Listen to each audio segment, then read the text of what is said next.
You'll never know if the food that you're eating is causing you to store fat until you understand this. You probably hear me talk about insulin all the time on this platform, but this video will break down exactly how insulin works to cause you to store fat or to burn it. Now, when most people hear the term insulin, they just think of diabetes, but this hormone is literally responsible for how much body fat you lose and how much body fat you gain. If insulin is high, you will store fat, especially if it's high for too long. Now, if insulin is low, you won't store fat, and instead you'll most likely burn whatever fuel you're using for energy. Now, with dietary fat from animal foods such as saturated fat from red meat and monounsaturated fat from fattier cuts of fish, you do not see a response from this hormone when you eat the fat by itself. So if I were to eat a whole stick of butter or drink some olive oil, you will see no response in this hormone at all, because this hormone responds to sugar. When sugar comes into the body, insulin will go up. But if there's no sugar in the food that you're eating, you will see no response from this hormone, and therefore you will not store any body fat from eating this food because you're gonna get satiated and you're not gonna get a response from the hormone that determines how much body fat you lose or gain. So therefore, you will not store fat if you eat pure dietary fat from fish or from red meat. Now, with protein, you will see insulin go up, but it goes back down just as fast as it comes up. And that's what's called a good insulin response. The reason you see response from protein is because protein has usually all 9 essential amino acids, especially if you're eating this protein from an animal-based source. Now, the reason insulin goes up is because it's taking these essential amino acids and storing it into the muscle. So insulin responses as a whole are not always bad. It just depends on what actually causes that response. If it's protein and the purpose of that insulin response is to build muscle and not store fat, then you're gonna be in a good place. It's not like the only priority of this hormone is to store fat. It's an anabolic hormone, which means it is responsible for growth, and it can grow good things or bad things. It can grow your muscles, or it could grow your fat tissue. It just all depends on what you choose to eat. Now, the final one here with carbs, it gets a little bit tricky. It really all depends on how metabolically healthy you are. Your metabolic health is determined by how fast you burn the energy that comes into your body, number one, and then how you respond to that energy.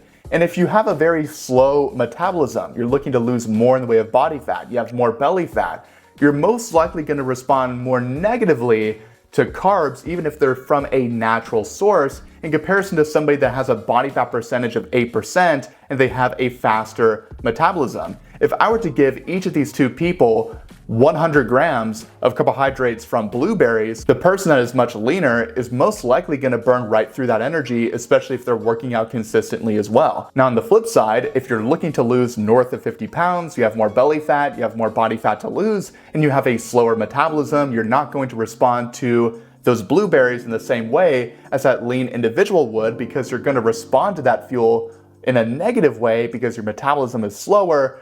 And if you have more body fat, you're suffering from higher insulin levels because that's the hormone that's causing you to store fat. And when you're spiking insulin very high and you're spiking your blood sugar, in that same state, it's just something you want to avoid in the meantime. So that's why with many of the clients I've worked with in the past that were in a similar state, we did not make carbs the main component of their diet. We didn't completely shut it down to zero, but to make carbohydrates the main component of your diet, especially if you're including processed carbohydrate sources as well, you're gonna be putting yourself in a bad spot because you're just going to exacerbate the root cause of the problem to begin with, which is insulin going up and staying too high for too long. If you're eating carbohydrates all the time from processed and natural sources and it's a main component of your diet, and you're metabolically unhealthy, you have more body fat you're looking to lose, and your metabolism is slower, you're just gonna respond much more negatively to that fuel in comparison to somebody that can burn it more efficiently and responds to it in a more efficient way because they're leaner and they have more lean muscle tissue. So when it comes to naturally sourced carbohydrates, it just depends on where you're at. If you have more body fat you're looking to lose, you probably don't want to eat as much in the way of carbohydrates or make it the main component of your diet.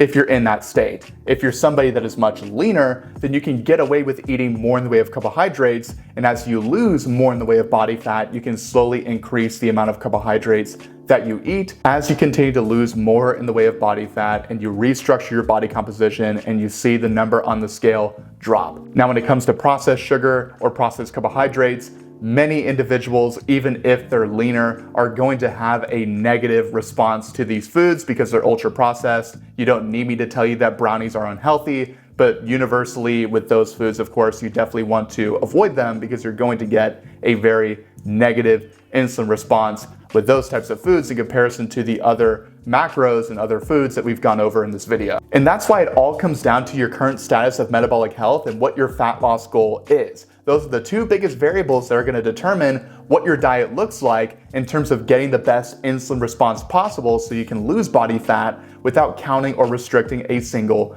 calorie. If you identify those two factors and you know exactly where you are right now with your metabolic health and where you're looking to go, you will be able to see results, but it's going to be different for everybody. But other than that, just want to make a quick breakdown on exactly what insulin is and how you can use it. And if you want a free guide that literally breaks down exactly what diet you should be following and the insulin response that you'll get from that diet based on your current status of metabolic health and your fat loss goal, I literally made a whole metabolic health meal plan that you can use to identify just that so you know exactly where you're at right now, number one, and how you can get to the goal that you're looking to achieve in a sustainable way without having to follow any sort of restrictive diet. If that's something that you want, go ahead and message me the word health on my Facebook or on my Instagram down below, and I'll send it to you directly. But other than that, that's pretty much it, and I will see y'all in the next video. Bye-bye.